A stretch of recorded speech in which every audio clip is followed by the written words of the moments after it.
بسم اللہ الرحمن الرحیم۔ السلام علیکم۔ ایک دفعہ سلطان رحمۃ اللہ علیہ کو خبر ملی کہ فلسطین کے قبیلہ ضیاء میں ممتاز علی کے نام سے ایک حکیم بہت زیادہ مشہور ہوا ہے، جو کہ انتہائی درجے کا قابل ترین انسان ہے۔ اس کے پاس اگر 100 مریض بھی جاتے تو انہیں بالکل صحت یاب ہو جاتے تھے۔ سلطان نے یہ کہا کہ کوئی بڑی بات نہیں، جسے اللہ شفا دینے پر آئے تو وہ ذات اس پر قادر ہے۔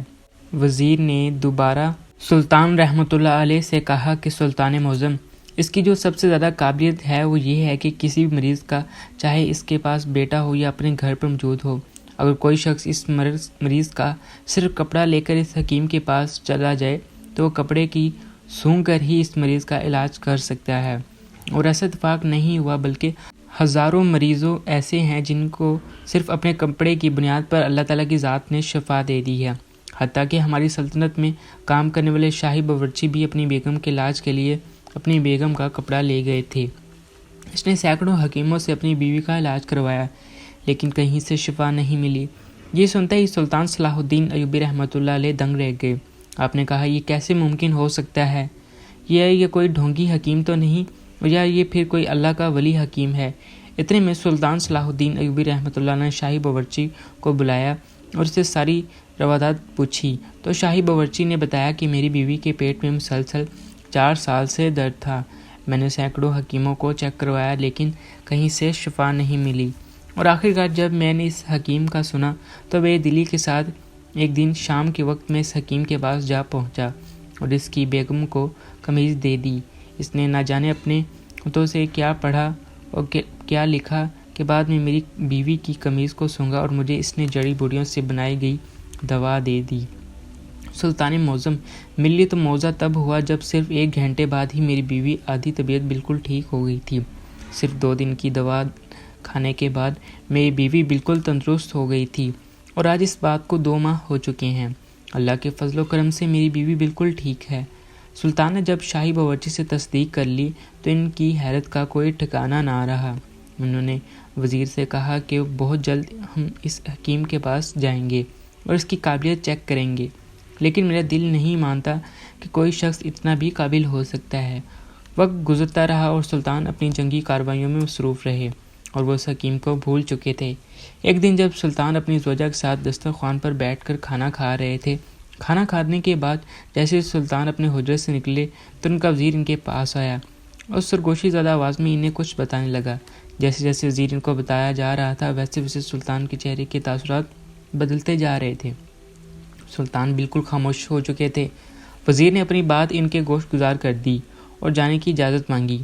سلطان نے سر اس بات میں ہلا کر انہیں جانے کے لیے بول دیا۔ جیسے ہی وزیر جانے لگا، سلطان نے پیچھے سے آواز دے کر کہنے لگے، جا کر اپنا بھیس تبدیل کر لو اور ہمارے کچھ سپاہیوں کو بھی بھیس تبدیل کرنے کے لیے بول دو۔ ہم لوگ ابھی اس مریض کے پاس جائیں گے اور معلوم کریں گے آخر کیا بات ہے۔ سلطان کا حکم فوراً ہی بجا لایا گیا۔ وزیر سار اس بات میں ہلا کر چلا گیا تھا۔ سلطان بھی اپنے شاہی لباس کو اتار کر ایک معمولی سا لباس زیب تن کر گئے تھے، اگر کوئی بھی معاملہ خراب ہوا تو وہ اپنے دفاع کر سکیں۔ فوراً ہی سلطان ایک گھوڑے پر بیٹھ گئے تھے۔ ان کے ساتھ آگے پیچھے سپاہی اور وزیر اپنے اپنے گھوڑوں پر سوار ہو گئے تھے۔ وہ لوگ محل سے تھوڑی دور ایک کچی وادی کی جانب جا رہے تھے۔ یہاں سے بھی انہیں ایک حکیم کی قابلیت کے بارے میں جاننے کا موقع ملا تھا کہ وہاں ایک حکیم بھی موجود ہے جو اس کے لیے بہترین ملے سے بھی سلطان کے گھوڑے پر بیٹھ گئے تھے، اور ان کے ساتھ آگے آگے پیچھے اس کے وزیر بھی جانے لگے اور اپنے گھوڑوں پر سوار ہو گئے تھے۔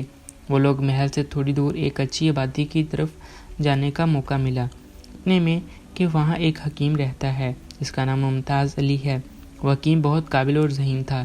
اس کے اندر سب سے انوکھی خاصیت یہ تھی کہ وہ لوگوں کا مرض ان کے کپڑے سے سونگھ کر بتا دیتا تھا۔ بہت سے لوگ دور دراز سے مریض کا کپڑا لے کر حکیم ممتاز علی کے پاس آتے تھے، اس کا علاج لے کر جاتے تھے اور شفا پا جاتے تھے۔ وہ حکیم 1 ہفتے کے اندر اندر اس مریض کو بالکل ٹھیک کر دیتا تھا۔ جو کئی سالوں سے مریض اس صحت یاب کرنے کے لیے پیشے سے جڑا ہوا تھا، اس کے بدلے وہ نہایت ہی معقول معاوضہ لیتا تھا۔ کسی بھی امیر انسان کو دے کر اپنی نیت تبدیل نہیں کرتا تھا، بلکہ اس سے بھی وہی معاوضہ لیتا جو عام انسانوں سے لیتا تھا۔ یہ باتیں اس کے بارے میں پورے جہان میں مشہور تھیں، لیکن اچانک ہی اسے ایک ایسا مرض ہو گیا جس کا علاج اس کے پاس بھی موجود نہیں تھا۔ ایک مرض کی وجہ سے اس کا انتقال چند ہی روز بعد ہو گیا اور ابھی تک اس کی میت کو کسی نے چھوا بھی نہیں تھا۔ سب لوگ اس کے جنازے پر تھو تھو کر رہے تھے کہ کوئی زانی بول رہا تھا کہ کوئی شرابی بول رہا تھا۔ سلطان کو جب یہ بات معلوم ہوئی تو وہ چائل ہو گئے۔ لوگوں کو اس کے رویے کے بارے میں سنتے ہی سلطان کا معلوم ہوا کہ وہ تو حقیقی طور پر کوئی ڈھونگی حکیم بابا تھا، لیکن لوگوں کو اب اس کی اصلیت سامنے آئی، اس لیے وہ اس حکیم سے نفرت کر رہے تھے۔ ایسی کیا وجہ ہو سکتی ہے کہ اس حکیم کی شہرت کس قدر زیادہ تھی؟ اس کے مرنے کے بعد وہ بالکل ہی بدنامی زمانہ شخص بن کر رہ گیا، کیونکہ وہ صرف حکیم نہیں بلکہ ایک مسلمان تھا، اور ایک مسلمان کا فرض ہے کہ اپنے بھائی کی عزت کے ساتھ پکارے اور نہ کہ اس کی عزت کی بے عزتی کریں۔ ایک زندہ انسان کی اتنی اذیت محسوس نہیں ہوتی جتنی ایک مردہ انسان کو ہوتی ہے۔ انہی سب چیزوں کو سوچ کر سلطان نے سارے کاموں کو پس پش کر ڈالا اور فوراً ہی اپنے سپاہیوں کے ساتھ اس کچی وادیوں کی طرف جانے کا حکم دے دیا جہاں پر اس حکیم کی میت پڑی ہوئی تھی۔ انہوں نے ہاتھ کے اشارے سے اپنے سپاہیوں کو باہر رکنے کا حکم دیا اور خود اپنے وزیر کے ساتھ اس گھر میں داخل ہو گئے تھے۔ وہ گھر کوئی بہت عالیشان نہیں تھا، 2 کمروں پر مشتمل ایک چھوٹا سا گھر تھا اور ایک چھوٹا سا برآمدہ تھا جہاں سامنے حکیم ممتاز علی کی میت رکھی ہوئی تھی اور وہ آنکھیں موندے اللہ کو پیارے ہو چکے تھے۔ میت کی بالکل عین سامنے حکیم کی بیوی سائرہ نسیم بال کھولے ان کی میت کے آگے بن کر رہی تھی۔ جب اچانک اسے محسوس ہوا کہ گھر کے اندر کوئی داخل ہوا ہے، اس نے فوراً اپنے سر اوپر اٹھا کر سامنے کی طرف دیکھا۔ سلطان بھی پشت پر ہاتھ باندھے اس عورت کو بغور دیکھ رہے تھے۔ اچانک ہی وہ عورت غصے کی عالم میں سلطان کو دیکھ کر پھٹ پڑی، کہنے لگی، کیوں آئے ہو تم لوگ یہاں پر؟ کتنی بے عزتی تم سے سب لوگوں نے میرے شوہر کی ہے۔ اب کیا وجہ ہے جو تم لوگ مزید میرے شوہر کو بولنے کے لیے آ گئے ہو؟ تم سب احسان فراموش ہو، جب تک وہ حیات تھے تم لوگ کے کتنے کام آتے رہے۔ تب کسی ایک انسان کو بھی توفیق نہ ہوئی کہ میرے شوہر کو آ کر سرزنش کریں کہ وہ یہ کام نہ کریں۔ اب سب باپ بن کر میرے شوہر کی بے عزتی کر دیے جا رہے ہیں۔ ایک مریض انسان کی اتنی حرمتی کسی کو زیب نہیں دیتی۔ میں کسی کو بھی معاف نہیں کروں گی۔ میں روز محشر کے میدان میں ایک ایک گدھے کا بال پکڑ کر سوال کروں گی، میرے شوہر کے ساتھ ایسا کیوں ہوا ہے؟ اب کہ سلطان اور ان کی وزیر الجھی ہوئی نگاہوں سے اس عورت کو دیکھ رہے تھے، اور عورت مزید کہنے لگی، میرا شوہر سب کے کام آئے، اس نے سب کے ہی حیثیت سے معاوضہ لیا، جو غریب تھا اس کا بغیر معاوضے کے علاج بھی کیا، اس کے باوجود بھی لوگ احسان فراموش ہو گئے ہیں اور اپنا تصدیق کیے بغیر ان کو غلط القابات سے نوازتے رہے ہیں۔ ان کو زانی بولا، ان کو شرابی بولا۔ اگر ایسے الفاظ ان کی شان میں بولتے تھے تو ان کی زندگی میں بولتے، ان کے مرنے کے بعد کیا بولا جا رہا ہے؟ کیوں ہمارے گھر میں تماشا لگایا جا رہا ہے؟ میں دیکھ لوں گی میرے شوہر کے ساتھ کیا کرنا ہے۔ اس عورت کی باتیں سن کر سلطان حیران ہو گئے، کہنے لگے، اے بری خاتون، تم پریشان مت ہو، اتنا غصہ نہ کرو، تمہارے شوہر کو برا بلا نہیں کہنے آئے، ہم تمہاری مدد کے لیے آئے ہیں، ہم تمہارے شوہر کو دفنانا چاہتے ہیں، لیکن اس سے پہلے یہ جاننا چاہتے ہیں کہ لوگ تمہارے شوہر کو زانی اور شرابی کیوں بول رہے ہیں۔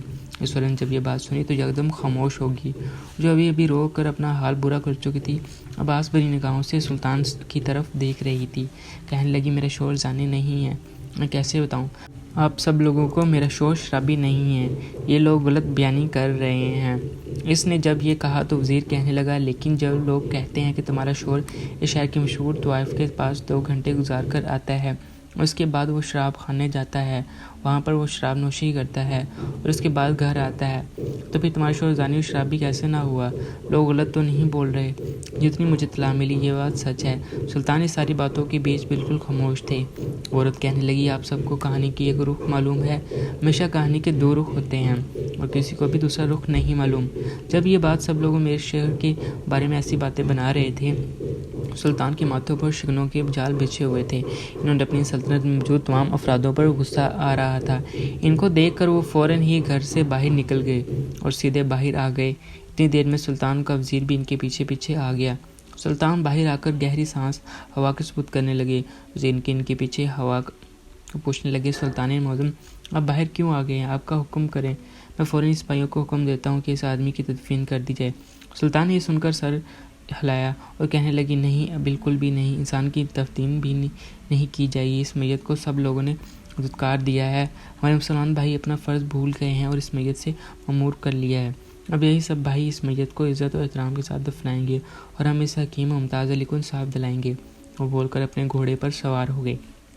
اتنی دیر میں وہ ان کا وزیر بھی ان کے سپاہیوں کے پیچھے پیچھے اپنے گھوڑے دوڑانے لگا۔ سلطان اپنا گھوڑا دوڑا کر سیدھا اس مشہور طوائف کے کوٹھے پر چلے گئے جہاں ممتاز علی 2 گھنٹے گزار کر آتا تھا۔ حکیم کی بیوی نے جو بات انہیں بتائی تھی ان کے ہوش اڑا چکی تھی، اس وجہ سے خود براہ راست اس طوائف سے ملنا چاہتے تھے تاکہ سچائی سے پردہ اٹھ جائے اور انہیں معلوم ہو جائے کہ حکیم کی بیوی سچ بول رہی تھی یا پھر جھوٹ۔ جیسے گھوڑا وہاں پر رکا تو اس عورت کے کوٹھے سے باہر آ گئی اور دائیں دکھا کر ان مردوں کو مائل کرنے لگی، لیکن سلطنت کے معاوض اور سپہ سالار نہیں تھے، بلکہ وہ باکردار مضبوط نفس کے مالک سلطان صلاح الدین ایوبی تھے اور فوج کے حصے تھے۔ کوئی ایک بھی عورت ان کے داؤں کے چال میں نہیں پھنسا تھا۔